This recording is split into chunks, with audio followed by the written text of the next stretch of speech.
Hello guys! Welcome. Collective reading tayo ngayon. So ngayon titingnan natin. Ano yung mga katangian mo na nagustuhan ng person mo sa'yo? Okay? So tingnan natin kung ano yung mga katangian mo na nagugustuhan niya sa'yo. Yung bang tipo na kakaiba ka or merong something sa'yo na gustong-gusto niya. Okay? Ayan. Start na tayo. Ano ba yung mga katangian mo na nagugustuhan ng person mo sa'yo? So, be open-minded, hindi po halos lahat makaka-resonate. Thank you nga po pala sa mga nagsusubscribe, sa mga bumabalik, ay maraming pong salamat. So, start na tayo, no? Ano ba yung mga katangian mo na gustong-gusto niya sa'yo, okay? Give me the message. Ano yung mga katangian mo na gustong-gusto niya sa'yo?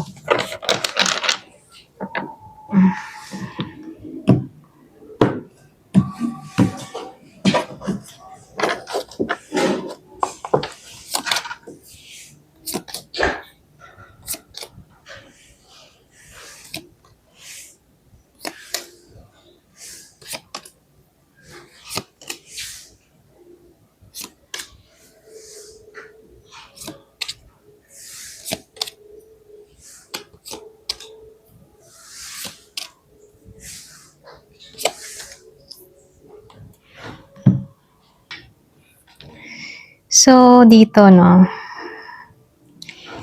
itong person mo, no, yung mga katangian na nagugustuhan niya sa'yo, dito sa The High Priestess, medyo yung iba sa inyo, very mysterious ka, okay? Kumbaga, ikaw yung tipo ng tao na hindi ka basta bukas sa lahat. Alam mo yon, hindi ka open book sa lahat na tipo na sinasabi mo lahat tungkol sa'yo. Hindi ka ganun, So, meron kang malalim, okay? Para bang tingin niya sa'yo, malalim kang tao, may lalim sa'yo, very mysterious ka, no? Ramdam niya dito na meron kang alam na, ibang meron kang alam, pero hindi ka nagsasalita, okay? Kumbaga, nasa-sense ng tao na to sa'yo na ikaw yung tipo ng tao na malakas yung pakiramdam mo, pero hindi ka nagsasalita. So, na-attract tong tao na to sa mga ganun mong katangian, lalo-lalo na yung aura mo, na hindi needy at hindi madaling hulihin, okay? So, nakikitaan ko rin dito, no, sa Four of Wands. Ikaw yung tipo ng tao na kaya mong magbigay ng home, feeling, okay? Yung bang tipo na mapaparamdam mo sa tao na to na safe siya, or pwede rin sabihin, mapaparamdam mo dito sa tao na to na importante siya, ganon. So, meron kang sense ng peace ka, okay? Mapayapa lang. So, kapag ikaw yung kasama ng taong ito, para bang ikaw yung pinakapahinga niya, okay? So, nakikitaan ko rin dito na may potential ka, okay? Or pwede rin, meron kang potential ng pangmatagalan, hindi lang basta panandalian, kahit magulo siya, nakikitaan kanyang tao na to na doon niya nararamdaman yung katahimikan pagkasama ka, okay?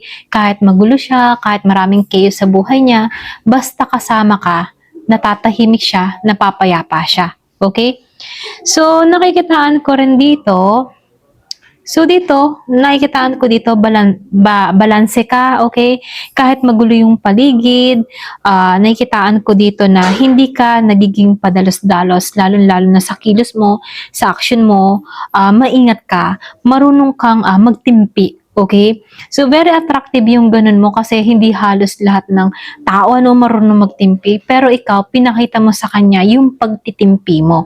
So hindi ka basta-basta sumasabog kahit merong kang nalalaman or kahit merong dahilan para sumabog. Hindi ka ganon, okay? So ikaw yung tipo ng tao na napapakalma mo yung chaos niya, okay? For example, maraming ganap sa kanya, maraming gulo sa buhay niya, pero ikaw, kahit may nalalaman ka dito sa person mo, hindi ka nagiging maingay para sa kanya, okay? Bagkus, iniintindi mo siya, nagtitimpi ka kahit nakakagalit na, okay? Kumbaga, andun yung lawak ng pasensya mo or haba ng pasensya mo, okay? So, nakikitaan ko rin dito, no, dito sa Ten of Wands, marunong kang umatras kapag ikaw ay sobra. I mean, kapag sobra na, ganun. Halimbawa, sobra na yung ginagawa niya sa'yo, umatras ka. Alam mo kung kailan ka titigil, alam mo kung kailan ka makikipag-deal, at alam mo kung kailan ka iiwas. Ganun ka. So, dito, gustong gusto niya yung ganun mong attitude, Kumbaga, hindi mo pinipilit yung sarili mo para makuha tong tao na to. Hindi mo pinipilit yung sarili mo para manatili dito. So, marunong kang bumitaw kapag mabigat na talaga. Okay? So, hindi ka martir. Ganyan. Ganyan kat niya tingnan, hindi to martir, itong tao na to. Hindi to magpapakatanga sa akin. Ganon. So, ironically, mas lalo kanyang hinahanap dahil hindi ka kumakapit. Okay? So, nakikitaan ko rin dito, sa Seven of Swords. Kumbaga, very direct ka, very direct kang tao. Kumbaga, hindi ka plastic, okay? Ayaw mo ng half-truth. Kung gusto mo dito yung totoo. Kung may mali, ramdam mo agad, okay? Kumbaga, ikaw yung tipo ng tao na sabihin lang sa'yo yung katotohanan, okay na, okay? Kumbaga, ayaw mo ng kasinungalingan. So, kahit takot siyang mahuli, nirarespeto niya yung integridad mo, okay? Ikaw yung tipo ng tao na may integrity, okay? So, dito, pinapahalagahan niya yon, yung mga ganun mong katangian, okay? So, nakikita, excuse me, nasa mid ako. Ayan. So, nakikitaan ko rin dito, yung iba sa inyo, lumalabas dito si Queen of Cups. Kumbaga dito si Queen of Cups, meron kang malalim na emosyon. Yung iba sa inyo, kahit ba hindi ka laging sweet, alam niya na malalim kang tao. Kumbaga, pwedeng ikaw lang yung tipo ng tao na hindi ka showy sa paglalambing mo, okay? Pero ramdam niya dito yung pagmamahal mo ng malalim, okay? Hindi ka lang basta showy, hindi mo pinakikita na ikaw ay sobrang nagmamahal sa kanya, pero andun yung pag-aaruga mo, andun yung pagmamalasakit mo, okay? So, nakikitaan ko dito, hindi ka lang overly emotional, gusto niya yun, kasi ikaw, hindi ka drama queen, hindi ka mahilig magdrama, hindi ka madaling manipulahin, ganon. So, lumalabas dito, hindi ka basta umiiyak para lang makuha yung gusto mo. Okay? Alam mo kung paano bumitaw? Yung bang tipo na kapag halimbawa hindi para sa'yo, hindi mo pinipilit yung sarili mo, kaya mo bumitaw, ganon, okay? Kaya mong pakawalan yung mga bagay na kahit gusto mo, pero kung hindi na nararapat, bibitawan mo na talaga, okay? So, alam niya yung totoong pagmamahal dito, At alam din ng tao na to na totoo mo siyang minahal. Hindi nga lang palabas yung nararamdaman mo sa kanya. Ramdam niya yun na totoo ka para sa kanya, okay? So, nakikitaan ko dito, So, dito, nakikitaan ko rin dito yung Six of Swords, okay? Kumbaga si Six of Swords naka-reverse dito okay? Kumbaga, yung iba sa inyo, hindi ka madaling umalis pero hindi ka rin stuck. Alam mo yon? So, hindi ka madaling umalis pero hindi ka rin naman stuck. So, ibig sabihin, gusto ka niya, okay? Gusto niya yung pagiging loyal mo. Gusto niya yung hindi ka basta sumusuko. So, pero alam niya na mayroon kang limit. Okay? Kumbaga, nakikita niya na pinipili mo siya, hindi ka lang napipilitan. Ayan. Kumbaga, itong tao na to, alam niya na hindi ka madaling magpalit. Okay? Pero, alam din niya dito na hindi ka din nagpapa-stack. For example, hindi ka agad magpapalit ng partner, relationship, pero hindi ka rin magpapa-stack sa emotion mo. Okay? Kumbaga, ikaw yung tipo ng tao na, okay, mag-move on ako, pero hindi mo agad to malilimutan tong tao na to, pero hindi ka rin magpapa-stack sa kanya. Ganon. Okay? So, nakikitaan ko lang dito, may mga konting twist lang, Kumbaga, marami kasing reverse card dito. So, dito sa King of Knights and King of Pentacles and the King of Wands. Lahat sila naka-reverse dito. So, ibig sabihin lang nito, gustong-gusto niya yung mga katangian mo, pero hindi pa siya stable para tumbasan ito. Okay? Kaya minsan malamig, kaya minsan malapit. So, nakikitaan ko dito merong mix yung feelings. So, nakikitaan ko lang dito, gusto ng tao na to yung katahimikan mo, okay? Yung pagiging mong tahimik, yun yung kalakasan mo. So, lumalabas dito, marunong ka mag-put ng boundary, kalmado ka doon. So, nakikitaan ko din dito na malalim kang tao, hindi ka mababaw na tao, okay? Hindi mo pinipilit yung sarili mo kung hindi ka gusto, okay? So, hindi ka kumakapit, kaya lalo kang hinahanap. Kumbaga, hindi ka nagsusumiksik, hindi mo pinipilit yung sarili mo. Ganon ka, okay? Ayan. So, tingnan pa natin, ano? So, ito yung mga katangian na gusto niya sa'yo. So, tingnan natin kung ano naman yung kinakatakutan niya sa'yo. Okay?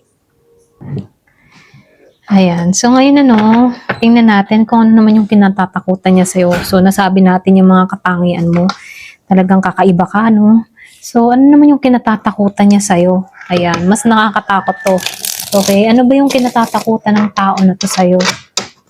Give me the message. Ano ba yung kinatatakutan niya sa'yo?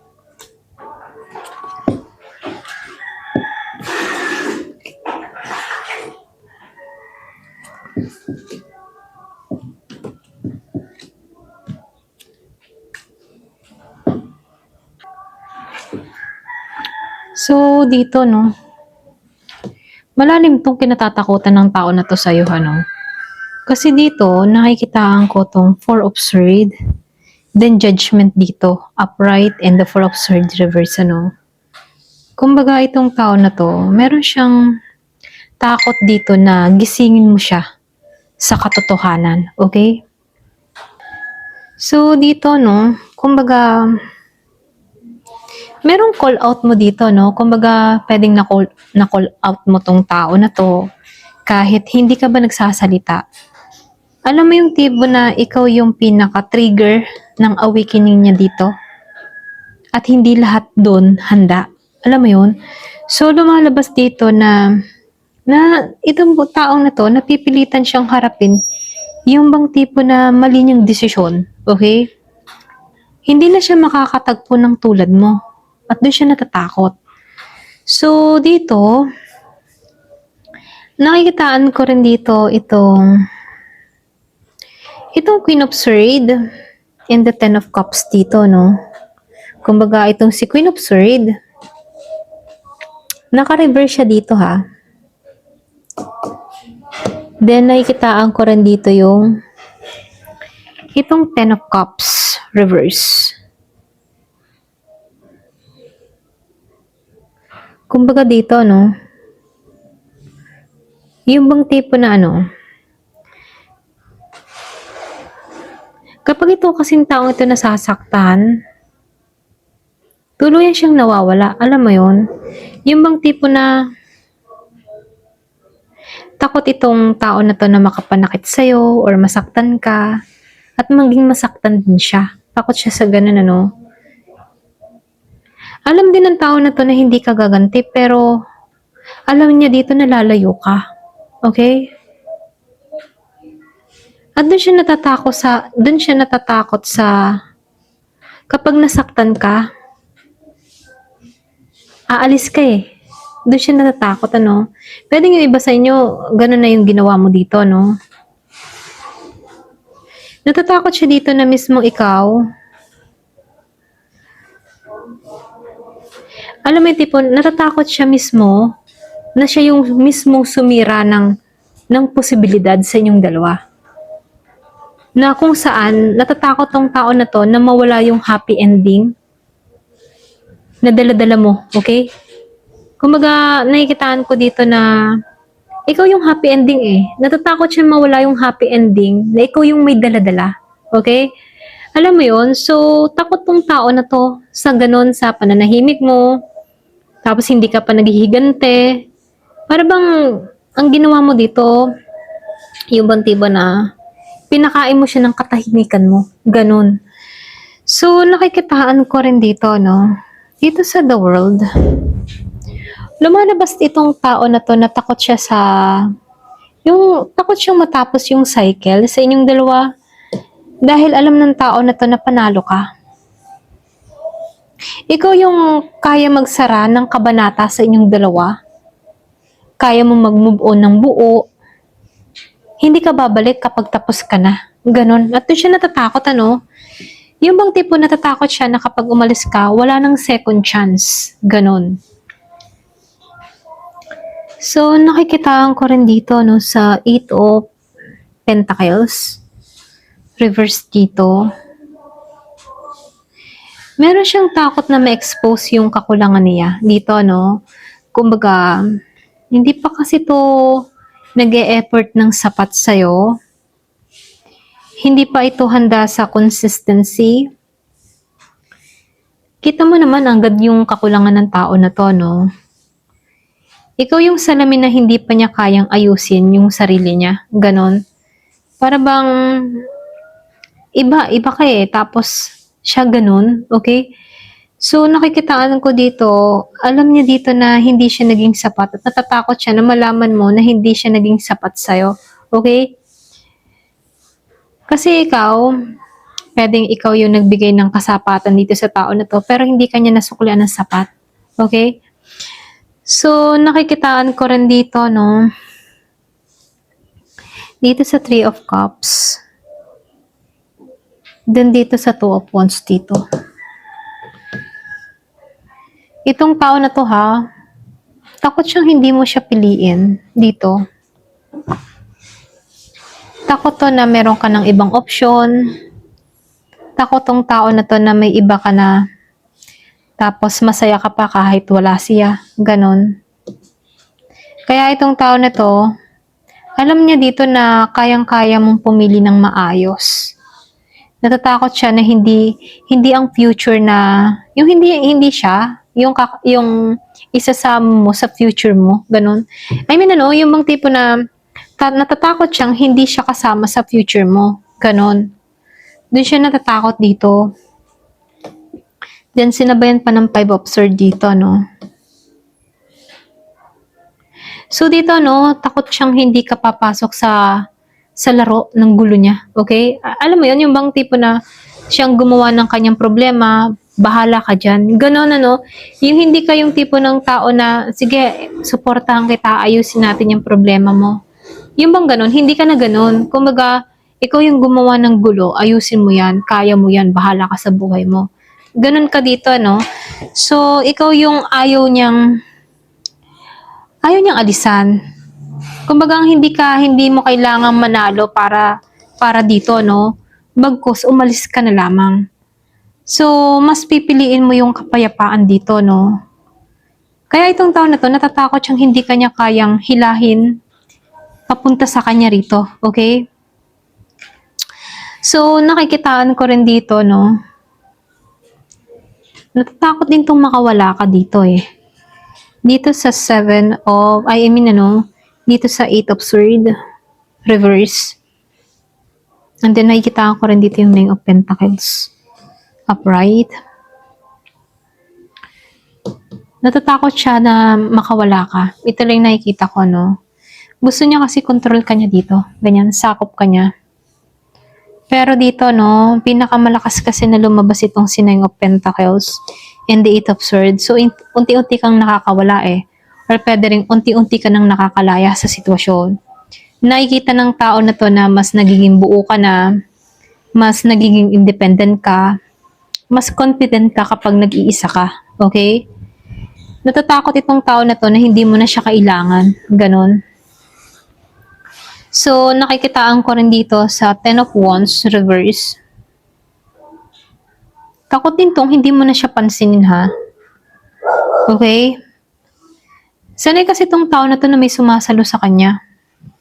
Kaya ito, natatakot siyang bitawan mo yung bigat. I mean, yung bigat na dinadala ng tao na to sa'yo. Baga, bibitawan mo na, ganun.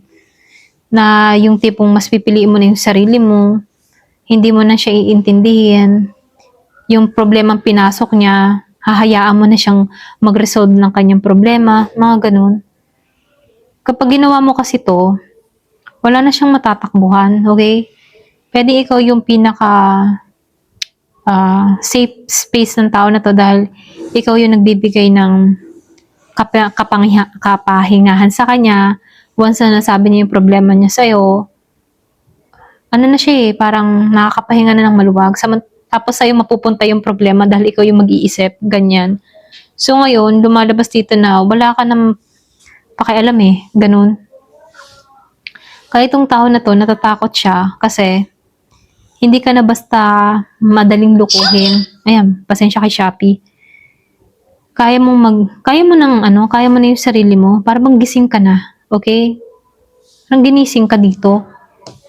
Hindi ka takot na mag-isa. Kung before, takot kang mag-isa, takot kang walang makasama. Ngayon, pinanindigan mo yung sarili mo na kaya mo mag-isa kahit wala siya. So, lumalabas dito na kapag umalis ka kasi, alam mo mabubuo ka muli. Alam mo yun. Alam mo kung paano mag-moving on. Alam mo kung paano i-heal yung sarili mo. Okay? Kumbaga, hindi kanya kinatatakutan dito kasi kita kanya ditong malakas ka at hindi ka mahina. Ayan. So, ito lang yung nakikita ko, kumbaga, marami din siyang kinatakutan dito. Ganun pa man, nakikitaan ko dito, mas panalo ka naman, okay? Kasi, kakaiba ka. Ayan. Thank you for watching. Love and peace.